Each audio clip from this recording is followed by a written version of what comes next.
Crunch. The crunch is one of the oldest and most recognizable abdominal exercises. It became popular during the fitness boom of the 1980s when home workout programs focused heavily on visible abs and simple bodyweight movements. Unlike a full sit-up, the lower back stays mostly on the floor while the shoulders lift upward in a smaller motion. This limits hip involvement and places more attention on the abdominal muscles themselves. Because of its simplicity, the crunch remains common in gyms, school fitness classes, and home routines around the world. Sit-up. The sit-up has deep roots in military training and physical education programs. For decades, it was used as a standard measure of endurance and core strength. The movement involves lifting the entire upper body from the floor until reaching a seated position. Compared to crunches, the sit-up activates the hip flexors more heavily, which changes how the body moves during the exercise. While some modern trainers prefer other variations, the sit-up still represents one of the most familiar core exercises ever created. Bicycle crunch. The bicycle crunch combines a twisting motion with alternating leg movement. One elbow rotates toward the opposite knee while the other leg extends outward. This variation became especially popular through television fitness programs because it works both the abdominal muscles and the obliques at the same time. The constant switching motion also increases coordination and rhythm. When performed slowly and under control, it becomes a demanding exercise despite requiring no equipment. Leg raise. The leg raise shifts more focus toward the lower abdominal region and hip flexors. In its simplest form, the legs lift upward while the upper body remains flat on the ground. Variations of this movement have existed in gymnastics and military conditioning for generations because they build strong core control. Hanging versions later became common in gyms as pull-up bars became widely available. The exercise demands careful movement to prevent the lower back from arching excessively. Plank. The plank transformed modern abdominal training by emphasizing stability instead of repeated movement. Rather than lifting or twisting, the body holds a straight position while resisting gravity. The exercise became widely used in sports training and rehabilitation programs because it strengthens the core without heavy strain on the spine. Over time, the plank moved beyond professional athletics and became a standard part of fitness culture. Its simplicity often hides how challenging it becomes during longer holds.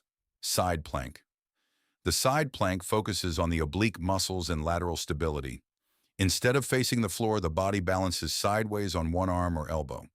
This position trains the muscles responsible for maintaining balance and posture during rotation and side movement. Physical therapists frequently use side planks to improve stability around the hips and lower back. Athletes in sports involving quick directional changes also benefit from this type of control. Russian twist. The Russian twist involves rotating the torso from side to side while balancing in a seated position. The exercise became associated with athletic conditioning programs during the 20th century, especially in sports requiring rotational power. Many people perform it while holding a medicine ball or weight to increase difficulty. The twisting motion targets the obliques while also demanding balance and coordination.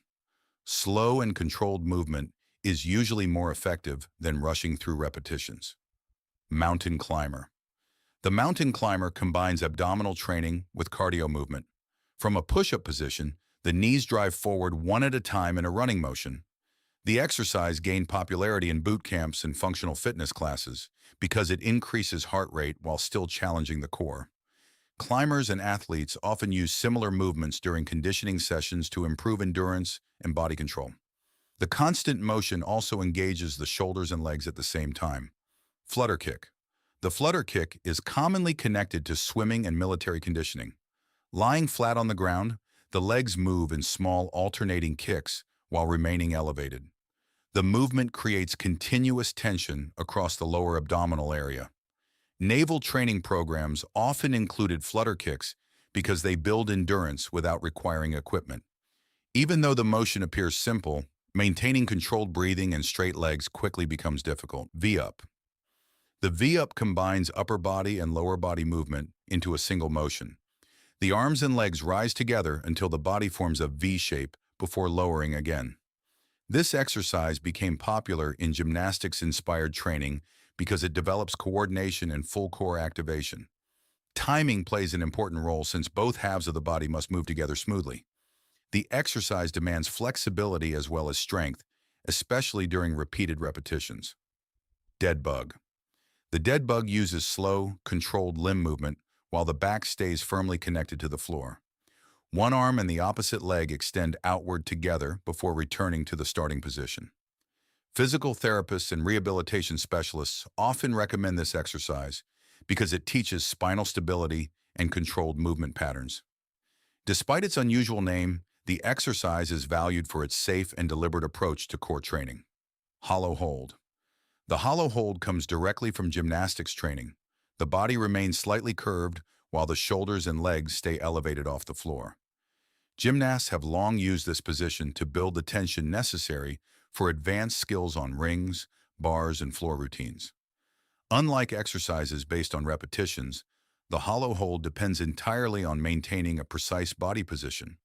Small changes in posture can dramatically increase the difficulty. Toe touch crunch. The toe touch crunch combines a crunching motion with an upward reach toward the feet. Usually performed with the legs raised vertically, the exercise encourages a longer upward movement through the upper abs. It became especially common in aerobic workout programs and group fitness classes during the 1990s. The reaching motion also improves coordination and flexibility while maintaining continuous abdominal engagement. Reverse crunch. The reverse crunch changes the direction of movement found in traditional crunches. Instead of lifting the shoulders, the hips curl upward toward the chest. This creates a different kind of abdominal contraction while reducing strain on the neck. The exercise became popular among trainers looking for controlled alternatives to high-repetition sit-ups. Proper form depends more on slow movement than momentum, which makes the exercise feel surprisingly demanding. Ab wheel rollout. The ab wheel rollout is one of the most challenging core exercises used in modern fitness. The movement begins on the knees or feet, while a small wheel rolls forward across the floor. As the body extends outward, the abdominal muscles must resist collapsing under tension. Similar movements existed in strength training long before the modern ab wheel became commercially popular. Today, athletes and advanced lifters use the rollout to develop full body stability and control.